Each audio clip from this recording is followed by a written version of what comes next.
So now that's two products from Tide that we all should now know does not completely dissolve in our washing machines. And it's costing you money because your washing machine, is going to break down over time with that residue that these two leave behind. And that is not good. It's just like the fabric softener. It's going to kill your washing machine. I had higher hopes for this. This we all should know better by now with these Tide Pods and other ones like it.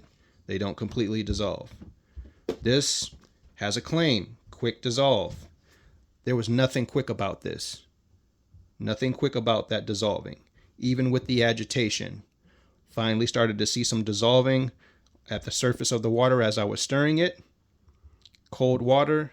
But again, I'll give you guys one more shot, Tide, with hot water, because then I'll be able to make a claim for you saying, if you go this route, the Tide Evo route with the tiles, you have to use hot water only. You cannot use cold water because it won't dissolve like we did in this test here. So test coming up for you, Tide Evo, with hot water. You better dissolve. If you don't, I'm leaving a bad review for you.